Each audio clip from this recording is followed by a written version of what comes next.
qu'est-ce qu'elle fait? Qu'est-ce qu'elle fait? 3 quarts d'heure pour faire 2 kilomètres. T'en reviens. Qu'est-ce qu'elle fait? Ah!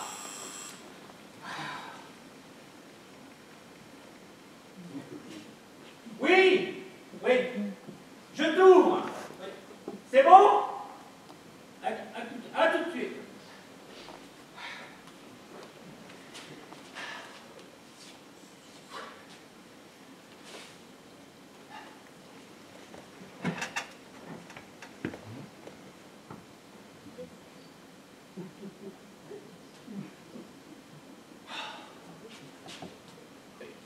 Qu'est-ce qu'elle fait? Mais...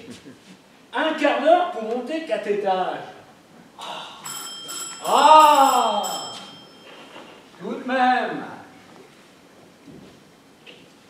Oh François, désolé du retard, j'ai cru que je n'y arriverais jamais. Oh, dès qu'il pleut, plus personne ne sait conduire dans ce fichu pays. Et sur la rocade, alors un monde épouvantable. C'est bien simple. Je n'ai pas passé la seconde. Ah bah... Oui, je sais ce que tu vas me dire, c'est une automatique. Mais ça n'empêche. Et ton ascenseur, là, Oui. il s'arrête à tous les étages. Mais c'est interminable ton truc, là. Bonjour quand même. Oh, pardon, bonjour quand même. Oh bah alors toi, tu fais toujours dans l'originalité, hein. Tu changeras pas. Hein. Bon, dis-moi, t'es arrivé quand du Canada? T'aurais dû nous prévenir. Arthur, il aurait été très ravi d'aller t'accueillir à l'aéroport. En tout cas, moi, ça me fait plaisir de te revoir. Hein? Plaisir partagé. Mais je t'en prie, assieds-toi. Oui. Alors, comment vas-tu? Oh, bien, bien. Bon, je t'avouerai que c'est toujours la course entre le travail à l'hôpital. Et tu sais que j'ai encore 2 infirmières qui viennent de démissionner. Hein. Tu revendiques, mais de toute façon, tout le monde s'en fout. Alors. Enfin bref, ça va, ça va. Et puis, comme disait ma grand-mère, c'est quand ça va mal qu'il faut que ça aille. Hein. Alors, tout va bien. Tu sais que Arthur s'est mis au théâtre, je t'avais pas dit. Il veut faire artiste comme toi. Ce sera la bonne nouvelle de la journée, alors. Et depuis quand? Eh bien, depuis la rentrée, je viens justement de le déposer à son cours. Et je ne le récupère que demain matin. Et oui, une de ses camarades fête son anniversaire et toute la bande se retrouve chez elle après le cours. Ah. Je crois bien qu'Arthur a le béguin pour elle. Et ça, tu gardes pour toi, tu dis rien. Ça tombe bien, alors. T'as un peu de temps devant toi. La soirée, figure-toi. Tranquille, un petit bouquin au coin du feu de cheminée. Oh, le rêve. Oh. Et un chocolat chaud pour la petite dame. François, quoi? Mais tu me cherches, il y a des jours ou quoi, là? Je n'aime pas les chocolats, je n'aimerai jamais le chocolat. Tu le sais, ça, pourtant.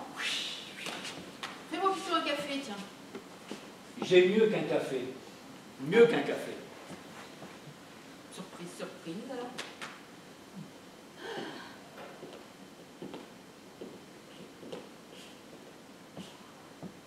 T'as toujours une aussi belle vue, hein? Tu domines vraiment toute la ville. Ah? Oui, ben c'est la même qu'il y a 6 mois, avec les feuilles en moins sur les branches, quoi. Ah oui, qu'est-ce que tu veux, les saisons passent. Hein? Au fait, tes concerts se sont bien passés? J'arrive. Tu sais que j'ai été un petit peu surprise que tu m'appelles cette semaine. Moi, je t'attends depuis dans un mois. En tout cas, t'as pas récupéré du décalage horaire, toi. Tu as l'air épuisé. Et un cappuccino pour la dame. Ça sent bon ton truc, là. Ah, il va m'en dire des nouvelles. Avec toute la crème.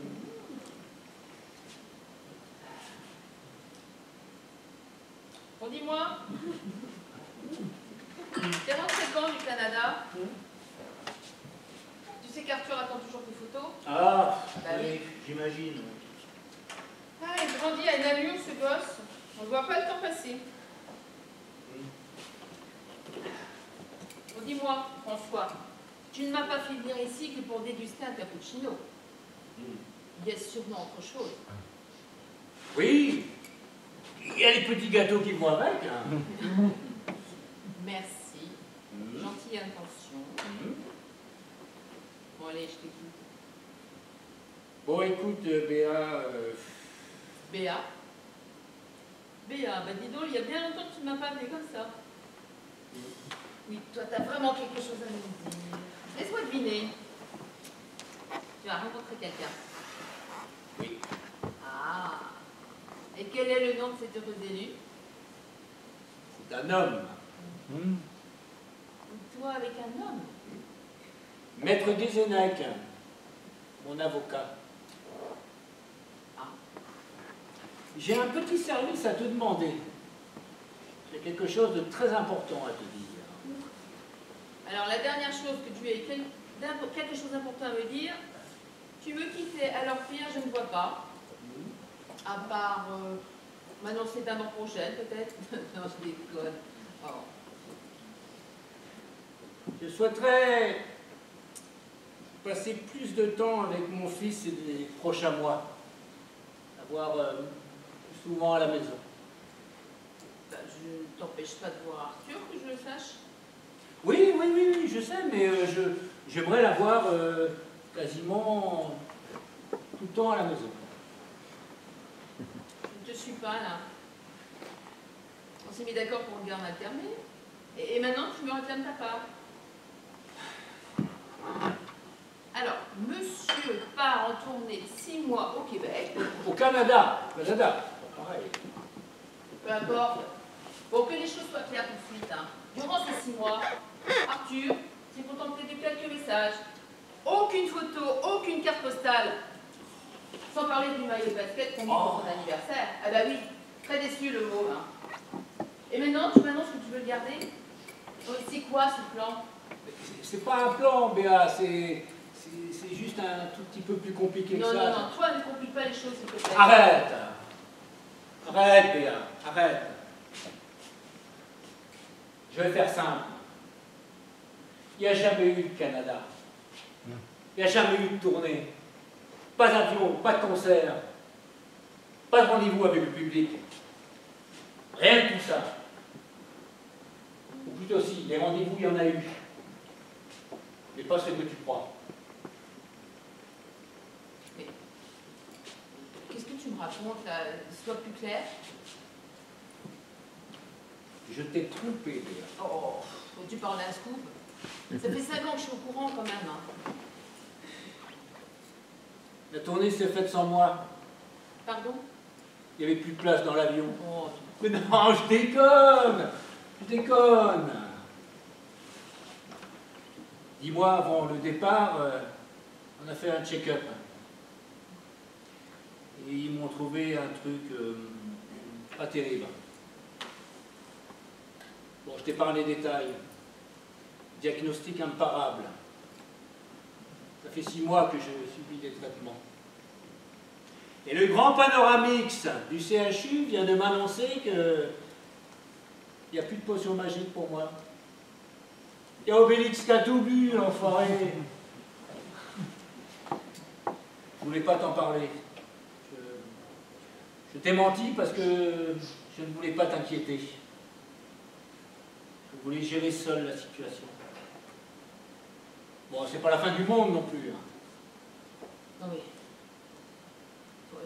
Tu as quoi au juste là? François, regarde-moi que je te parle. C'est quoi ta maladie? Et peu importe, ça n'est pas le problème. Je ne t'ai pas fait venir ici pour ça. Ça n'est plus le sujet. Et c'est quoi le sujet alors? J'ai décidé de tout stopper. J'ai décidé de tout arrêter. De me consacrer à l'essentiel. Personne que j'aime. Le temps m'est compté, Béa. J'ai un serial killer à mes trousses.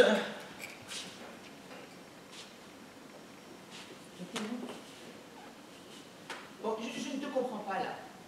Sois plus clair. Je vais faire des économies à la sécurité sociale pour augmenter les infirmières. Oh, tu sais que tu es drôle. Non.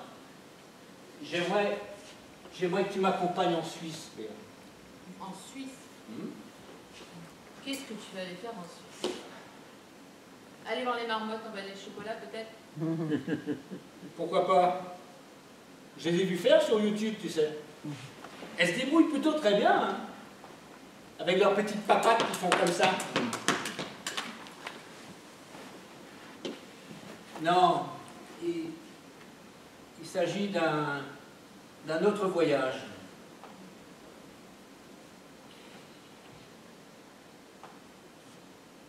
Un aller. Sans retour.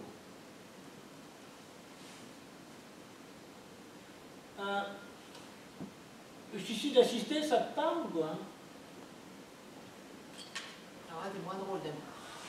Je doutais bien que ça n'allait pas te faire rire. Bon, écoute, c'est mon jour de montée. Je vais te laisser le volant pour le trajet aller. Je prendrai la place du mort. Ça tombe bien, je n'aime pas les automatiques. Mais François, tu te rends compte de la violence de tes paroles, là? Regarde la route. François, regarde-moi que je te parle. C'est la route ou moi? Tu peux pas faire les deux. Oh, arrête! Arrête! Arrête! Non mais, t'as perdu la tête ou quoi? J'ai failli. À quoi tu joues, là? Écoute, Béa, j'ai toute ma lucidité. Je suis quand même libre de faire ce qui me plaît. Non mais, tu t'entends parler, là? T'as oublié que je travaille en soins palliatifs? En palliatif, François, tu sais ce que ça veut dire? J'ai fait justement ce choix de service pour accompagner les malades, leurs familles, apaiser leurs derniers moments. Ton mouroir, très peu pour moi. Le souvenir d'y avoir vu mon père souffrir me hante. François, t'avais 8 ans. La loi Leonetti a été instaurée depuis et un peu améliorée. On accompagne mieux la fin de vie maintenant. Plusieurs choix sont possibles.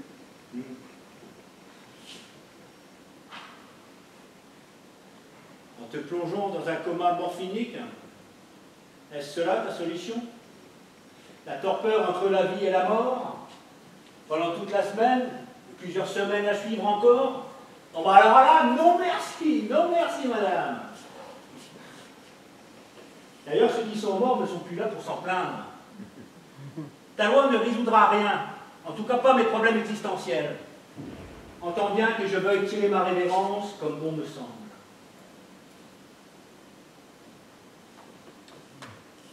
L'euthanasie, c'est une idée de bien portant. Épargne-moi ta morale et ta leçon à 2 balles. J'ai passé l'âge. Comme le dit si bien Louis Auguste, à l'approche de ma mort, je songe plutôt à élever mon âme que des lapins. François, ton cynisme transpire ta colère, ton angoisse de mourir. Laisse-moi plutôt t'aider autrement. Mais pourquoi veux-tu m'empêcher de prévoir ma mort? Pourquoi? Tu devrais te réjouir. Pour une fois que je vais réussir un concours d'entrée. 6J François, professeur de musique, abrégé.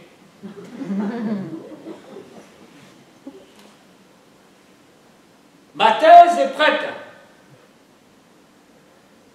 Tu y trouveras mes directives anticipées que j'ai déposées chez Maître Guézenec. Ça peut te rassurer.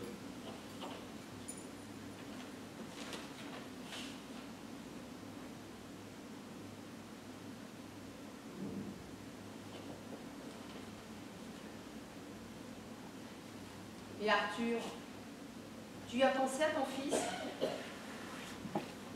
Tu lui donnes à peine de tes nouvelles pendant 6 mois et tu nous imposes ta mort en guise de retour.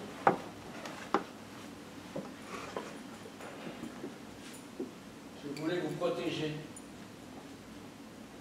Je pensais m'en sortir. Mais ton fils n'a pas vu les choses de la même façon.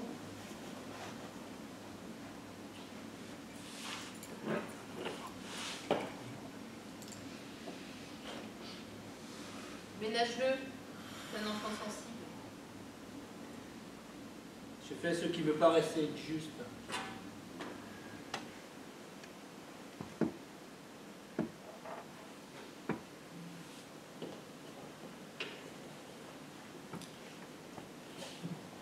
Arthur termine ses cours à 16h30 lundi. Je me débrouillerai pour te déposer un maximum d'affaires durant le week-end.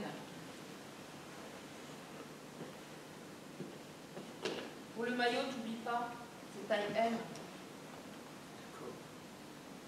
Il adore faire beaucoup de photos aussi. Pense-y. Profitez au mieux de ce moment.